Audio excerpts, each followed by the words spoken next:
Praise the Lord. கர்த்தருடைய பரிசுத்த நாமத்துக்கு மகிமை உண்டாவதாக.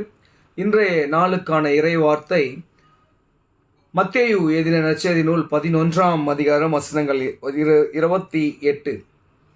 இந்த வேத வாக்கியத்தை நாம் அநேக முறை வைத்து தியானித்திருப்போம். நம்முடைய ஜெபத்திலே கூட நாம் இதை அநேக முறை உபயோகித்திருப்போம். அருமையான ஒரு வசனம். வருத்தப்பட்டு பாரம் சுமப்பவர்களே, நீங்கள் எல்லோரும் என்னிடத்தில் வாருங்கள், அதாவது கர்த்தரிடத்தில் வாருங்கள், ஆண்டவரிடத்தில் வாருங்கள், ஆண்டவர் உங்களுக்கு இளைப்பாறுதல் தருவார். அருமையானவர்களே, நம்முடைய வாழ்க்கையிலே அநேக காரியங்களை குறித்து நாம் பயந்து கொண்டிருக்கிறோம். அநேக பிரச்சனைகளை குறித்து எப்படி நாம் இதை மேற்கொள்ள போகிறோம் என்ற ஒரு பயத்தோடு வாழ்ந்து கொண்டிருக்கிறோம்.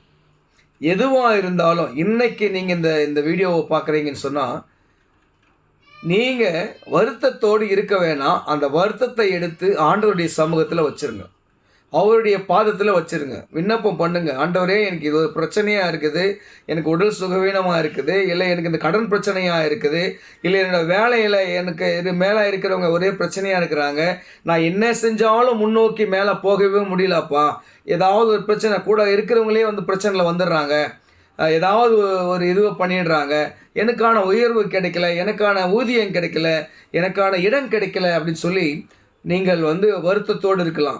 இல்லை ஒரு வேளை படிக்கின்ற பிள்ளைகளாக இருப்பீங்கன்னா, இந்த மேக்ஸ் எனக்கு வரமாட்டேன் ஆண்டவரே, எப்படின்னு தெரியல, நான் எக்ஸாம் எழுத போகிறேன்னு, ஃபிசிக்ஸ் கெமிஸ்ட்ரி சொல்லி பயத்தோடு இருக்கலாம்.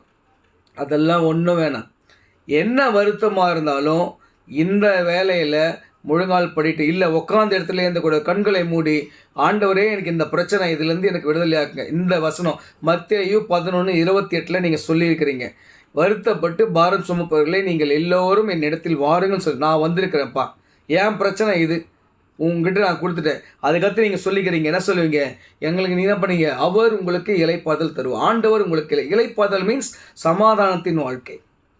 எந்த ஒரு குறைவும் இருக்காது, எந்த ஒரு பயமும் இருக்காது, எந்த ஒரு ஒரு என்ன சொல்கிறது, எப்படின்ற ஒரு ஒரு ஒரு சோர்வு இருக்காது. ஒரு சமாதானத்தின் வாழ்க்கை, நல்ல ஆசீர்வாதத்தின் வாழ்க்கையை ஆண்டவர் உங்களுக்கு கொடுப்பார். கண்டிப்பாக விசுவாசிங்க. எந்த ப்ராப்ளமாக இருந்தாலும் கர்த்தரை நோக்கி போய் உட்காருங்க. கர்த்தர் உங்களை இளைப்பாறுதலை காண பண்ணுவார், இளைப்பாறுதலை தருவார், சமாதானத்தை தருவார். விசுவாசிங்க. கர்த்தர் பெரிய காரியங்களை செய்வார். ஆமென்.